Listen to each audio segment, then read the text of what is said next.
Hey everyone, welcome to the third episode of the Adopted podcast. With me today, I have a very special guest.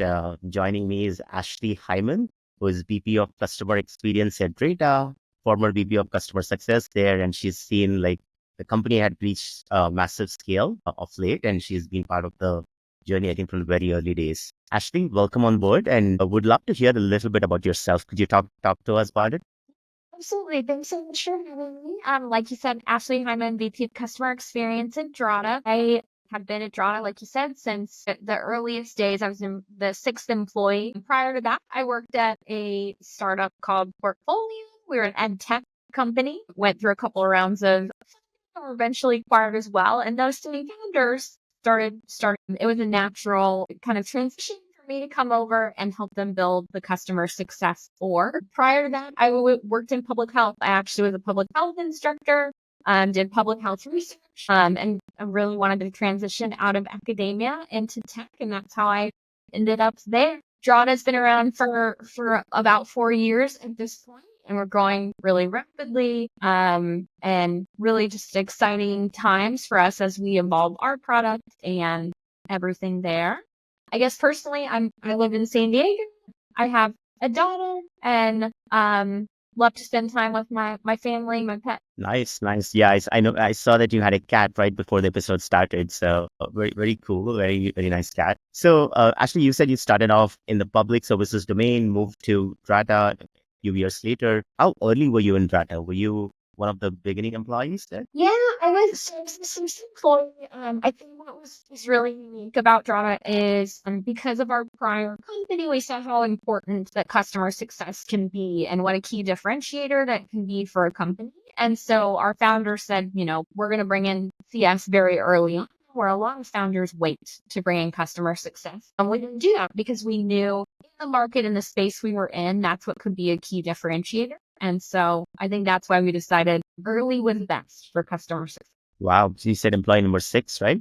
Yep. And how big is Drata right now? We're around like 600 employees at this point. Wow. So you must have seen quite a journey from the very early days. Yes, absolutely. It's been a lot of fun, but I also, sometimes it feels like, a few weeks ago we started, and sometimes it feels like 10, 15 years. Nice. I'm sure it still feels startup-y. Like at this space, I think it still feels like the good old days are there, and everybody's executing, towards the goal. Could you talk a little bit about your experience setting up the customer success function at Drata and then transitioning to customer experience? How did you go about doing that in the early days and in the later days? Yeah, I mean, the funny thing is when I came over to Drata, when we had our first customer, our CEO said to me, "Oh, I think we'll have 100 customers in the first year.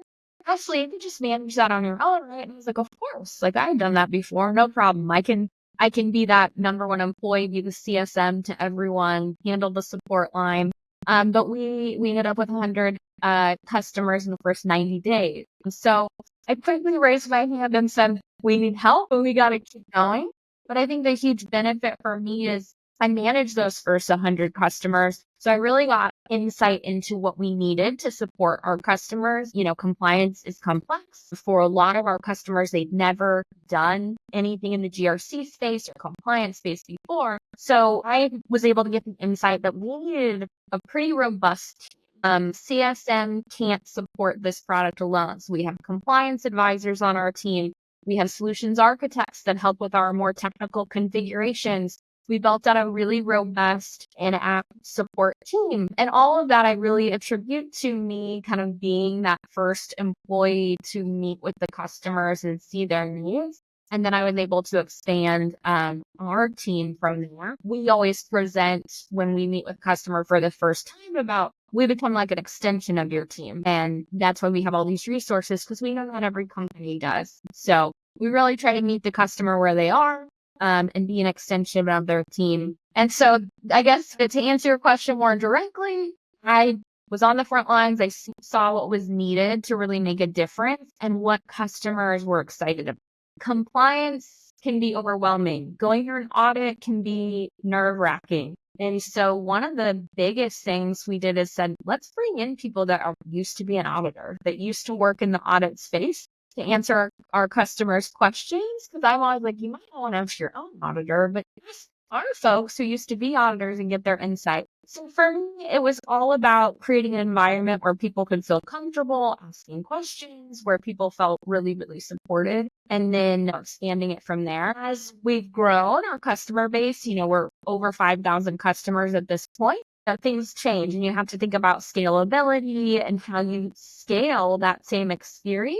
Because if you read our G2 reviews, that's really what people call us out for, is our customer success for. And so then it became thinking through how we make that scalable, how we make it where you're not having to hire a new person every week to support all the customers. So that's where we've built out different service levels and different types of support. And that's when I started to move to customer experience. So customer experience at Drata includes our solutions architects, our technical support team, our compliance advisors, and then our newer teams, which is an implementation team and a customer education team.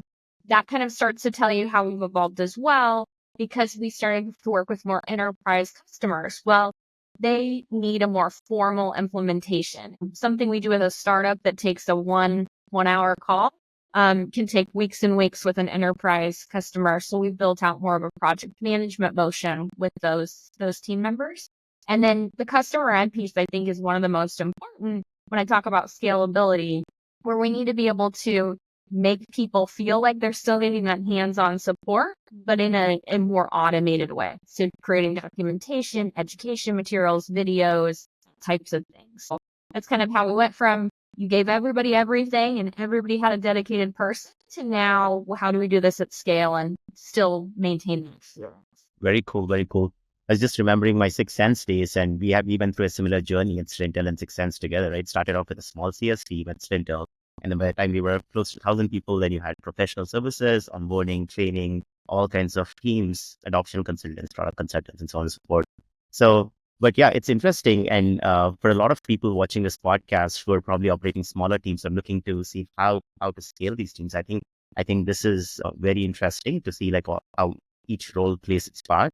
I think one part I caught when you said the way you cater to enterprise customers versus like SMB customers, sometimes the motions have to be a little different, right? Enterprise customers, the implementation motion for smaller customers, you want to make it as self-serve as possible. Did we hear that correctly? Yeah, definitely. Because, not only is it, you have to think about cost. Obviously, your customers that are smaller are going to pay you less.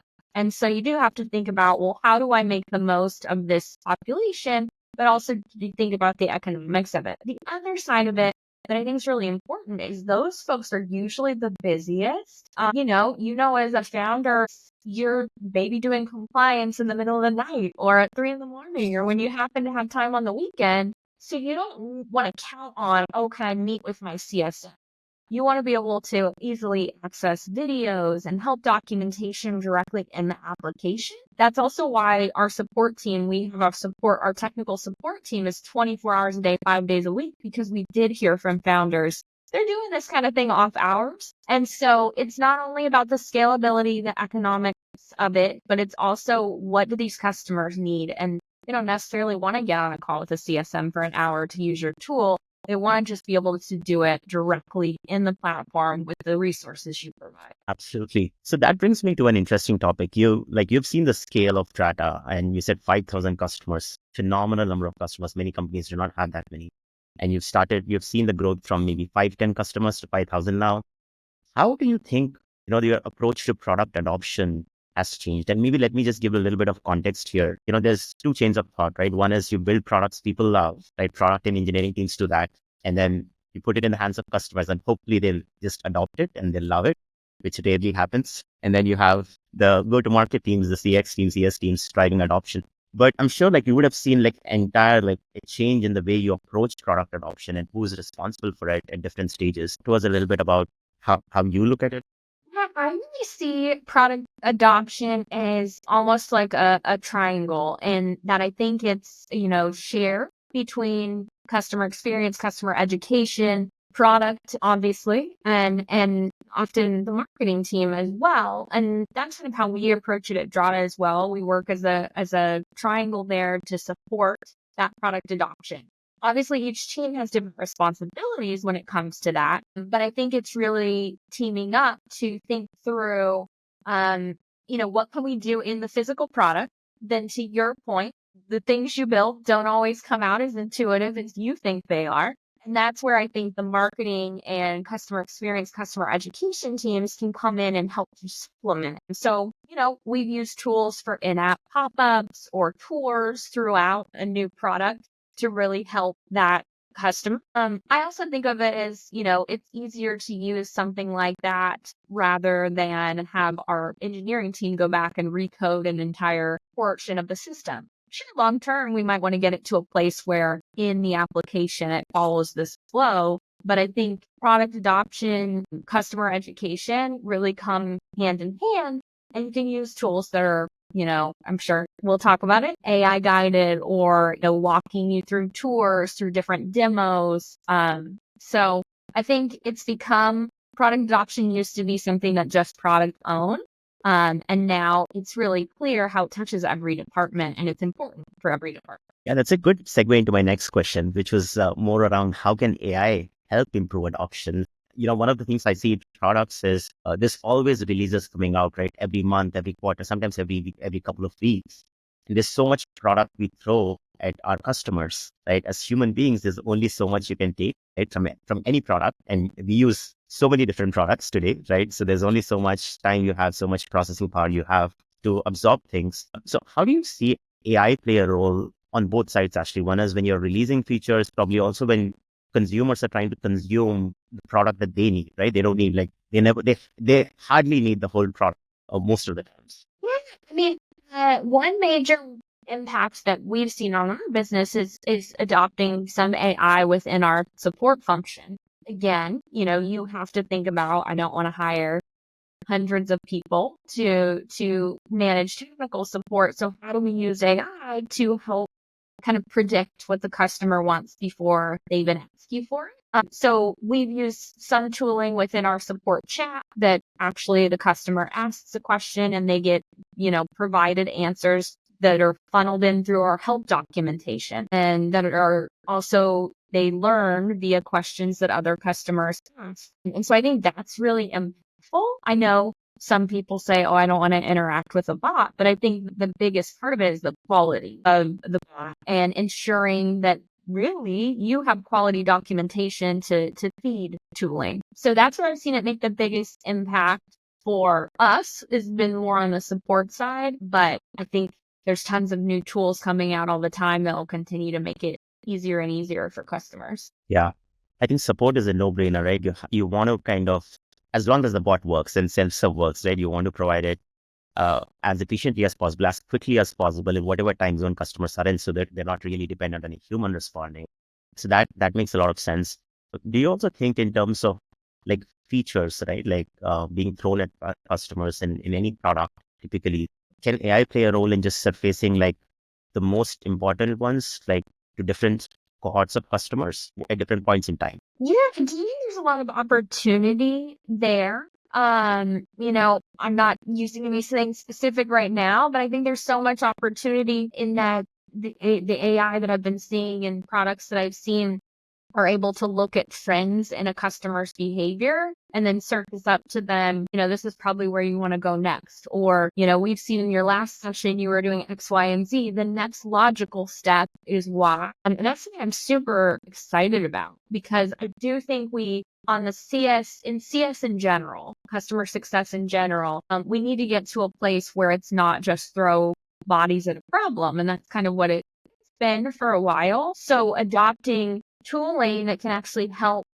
point the customer in the right direction so that the customer success team is more focused on business outcomes and helping ensure goals are met rather than being a tour guide and training specifically. So I think there's a lot of opportunity there with AI to understand what people have been doing and then guide them in the right direction. The interesting aspect of it that I'm curious about, and maybe you have input on, is could it do the opposite as well? If a customer's going the wrong direction, could we help to put them back on track is what I'd be curious about. I think so too, right? Like the way LLMs work and large scale models work is you can identify golden paths of like what the green customers are doing and possibly recommend those paths. Like if customers deviating or doing things they should not be doing to achieve a certain outcome, because at the end of the day, we're all outcome driven.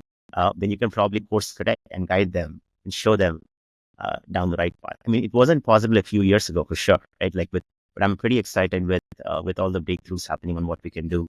Recently, there was an Anthropic Claude demo. I don't know if you saw that, where the AI mimics human interactions on computers. So you just give it a keyboard and a mouse, and you just give a command, and it goes and like clicks and does stuff for you. But again, very early stages, but I do see like AI learning quickly and helping consumers do the job. When you look at your like Drata's customers today, Ashley, you have 5,000 customers. It's a very big number. Everybody has their old requests that keep changing also, right, at different points in time. How do you kind of balance out customer current asks today versus long-term AI innovation that you have to get into the Drata product? Are customers asking for AI features today, or are they not asking, and you still have to think through the long-term vision and build some of that stuff up?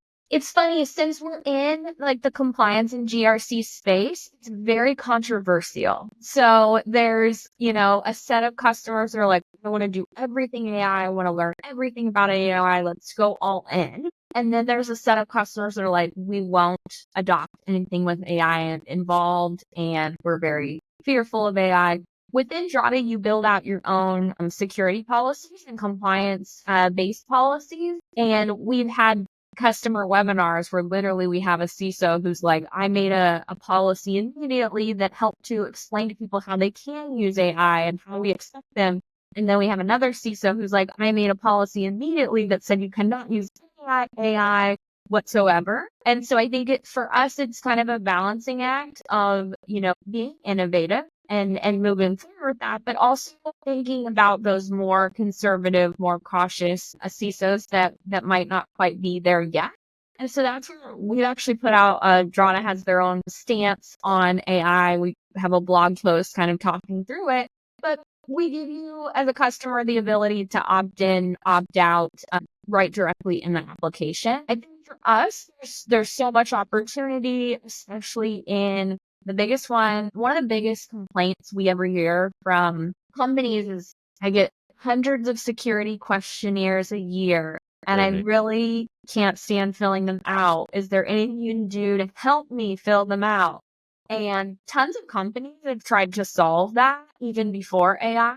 And I think AI is like making it really possible to do a good job in helping customers, take some of the information that they're putting into Drata that's, fueled their SOC 2 audit, for example, and fill out those questionnaires. So that's one that our customers have been really excited about. But like I said, we have to consider both sides because we work in a conservative space of giving them that optionality to choose what they love. Yeah, absolutely. I mean, I've seen AI softwares fill out RFPs, and that's been like such a big savior for business development teams. So I'm sure CISOs would want that too. So yeah, pretty cool. And do you see like in your space, in Drata space, the need for AI agents eventually, like who do SOC 2 or compliance or ISO compliance, or do you still see it being, application driven, where yes, you can get certain stuff driven automatically, but people still need to log in stuff, create policies, and there's so much functionality that comes in with Drata. Think it'll always be a mix. I don't think, and that's something I've always led with Drata is like, we're an automation tool. Part of the value of Drata is that we help to automate portions of your audit.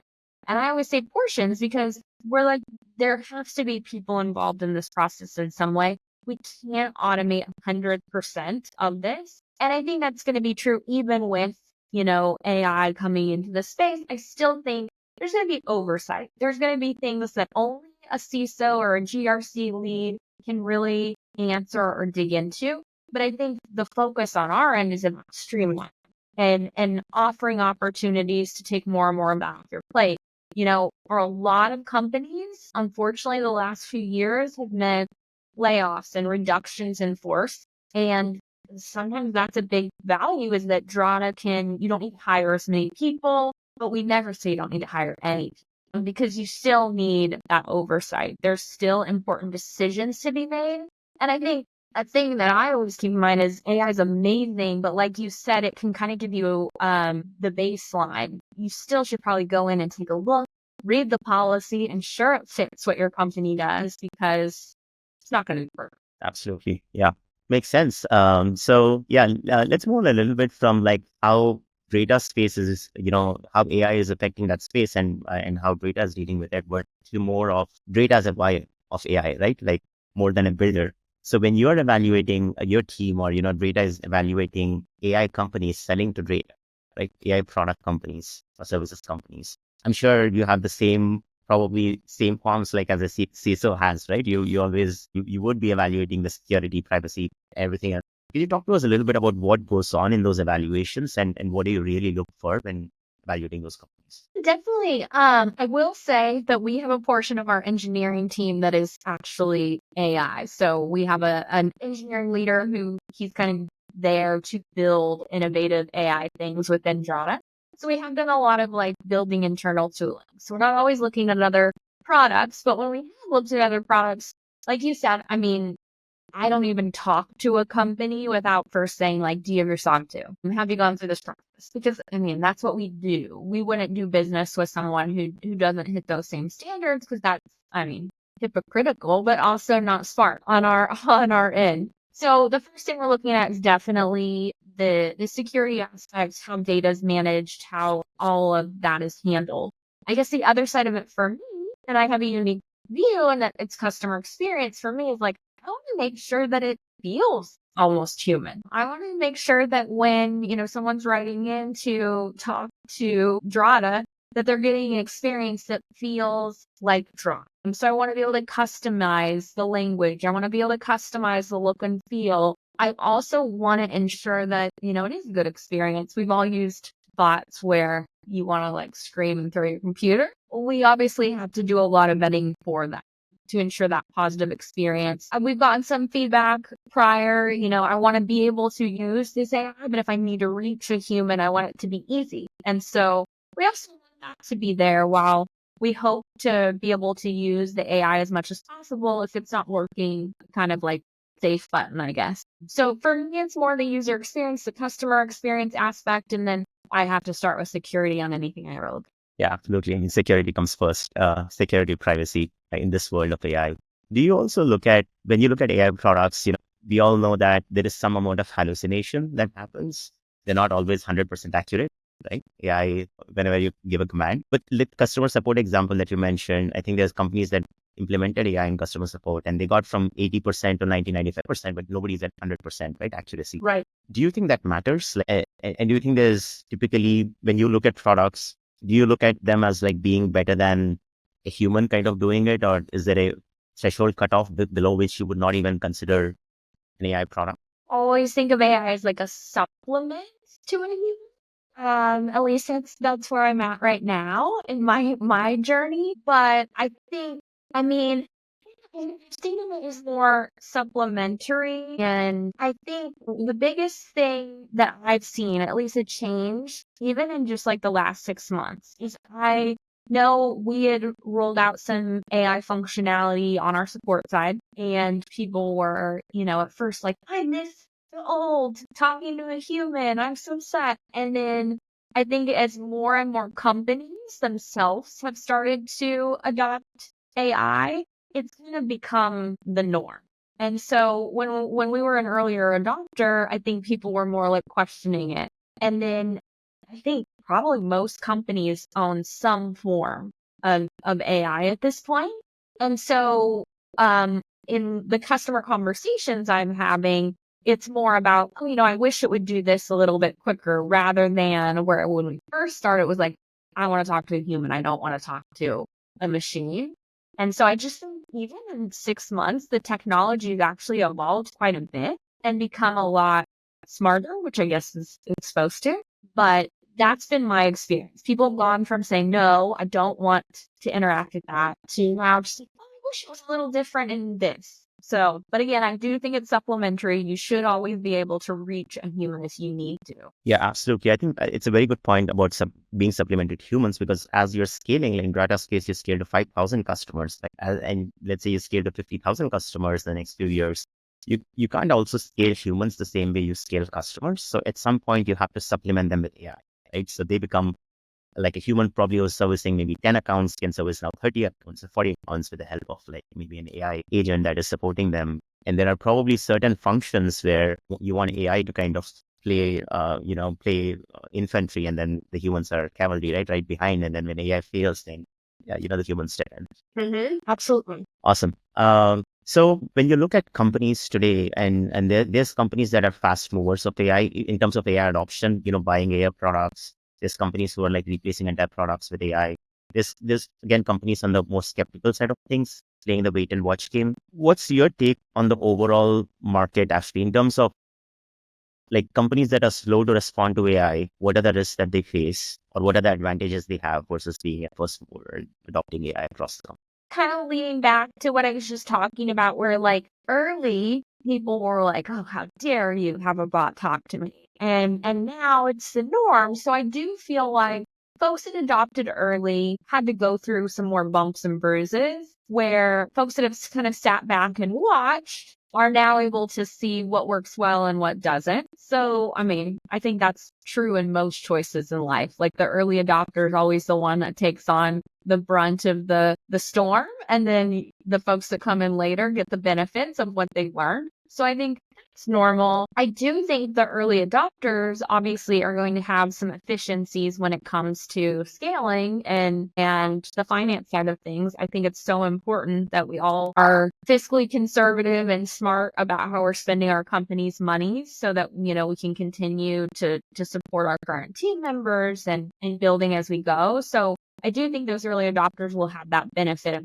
greater efficiencies and whatnot, but I think it's kind of any change management. The people that go first take on the hardest part, and then you get to benefit if you're a Yeah, laggard. absolutely. So you don't want to be like the absolute late entrant, but it's okay to play, be second or third, and just wait and watch and Yeah, make.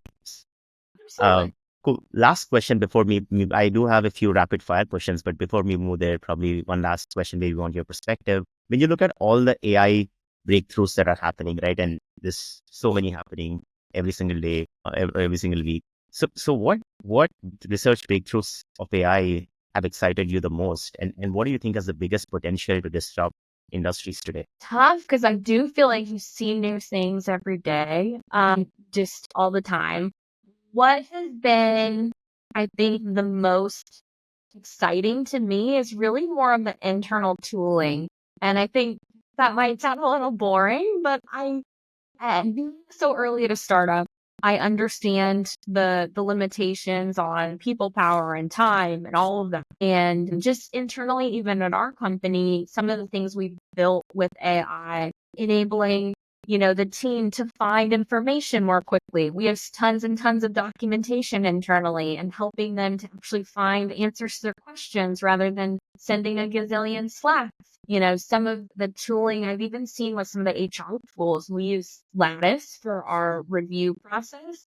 And it's really cool in that each week when you meet with your direct reports, you can put notes in Lattice. And then when it's time for their review, it helps you summarize them and put them all into the review so you can make adjustments. So I'm really excited about those things that are like helping with everyday efficiencies. I'm sure me, like everyone else, I'm trying to find more hours in the day. So those are the ones that are most exciting to me, and just enabling us to move more quickly and scale more quickly. It's nice. I mean, there's the Gleans of the world, that have become pretty big in this space, and internal tooling, anything that improves internal employee productivity is the trend right now. Cool. Actually, I have a few rapid fire questions, four of them, if you don't mind me asking. Sure. So let's do it. So question one, what's a recent trend in AI that you think is overhyped?